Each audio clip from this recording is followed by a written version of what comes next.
Ak vás zaujíma, či je maklér IQ Cent regulovaný, potom ste na správnom mieste. V tomto videu vám poviem o tom, či je bezpečné investovať u tohto brokera a na čo si dať pozor pred otvorením demo účtu. Poďme k veci. IQ Cent nemá žiadnu vládnu licenciu, pretože pôsobí len v krajinách, kde sa takýto certifikát nevyžaduje. IQ Cent je veľmi populárny broker, ktorý má veľmi bohatú ponuku a skvelé analytické nástroje. Ak si chcete otvoriť účet u tohto makléra, potom odkaz nájdete v popise tohto videa. A ak hľadáte makléra, ktorý je certifikovaný, potom v popise nájdete aj alternatívneho makléra.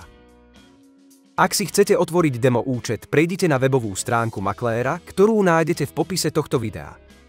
Ak si otvoríte účet pomocou nášho odkazu, získate prístup k bezplatnému demo účtu a voliteľnému bonusu za vklad.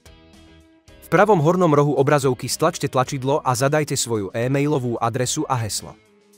Potom potvrďte svoju registráciu a je to hotové. Po chvíli budete presmerovaní do obchodnej platformy, kde si môžete otestovať svoje stratégie bez akéhokoľvek rizika. Nájdete tu konfigurátor obchodov, ktorý vám umožní zmeniť čas expirácie, veľkosť investície a smer investície. Ak si myslíte, že cena v blízkej budúcnosti vzrastie, stlačte zelené tlačidlo. A ak si myslíte, že cena bude klesať, potom stlačte červené tlačidlo.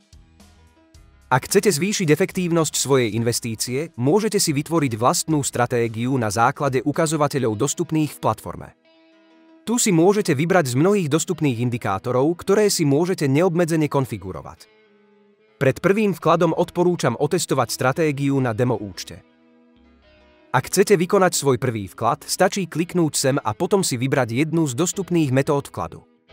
Vklad môžete vykonať pomocou online peňaženiek, kryptomien a kreditných kariet. V závislosti od toho, v ktorej krajine žijete, sa môžu spôsoby platby líšiť. Aby ste si mohli svoj vklad vybrať, budete musieť overiť svoj účet. Budete musieť potvrdiť svoju totožnosť a adresu bydliska. Na tento účel si budete musieť pripraviť fotografiu občianskeho preukazu alebo pasu. Overenie je potrebné, pretože maklér musí dodržiavať predpisy proti praniu špinavých peňazí.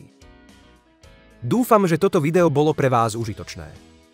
Ak áno, zanechajte like a prihláste sa na odber tohto kanála, aby ste boli informovaní o nových videách zo sveta investícií.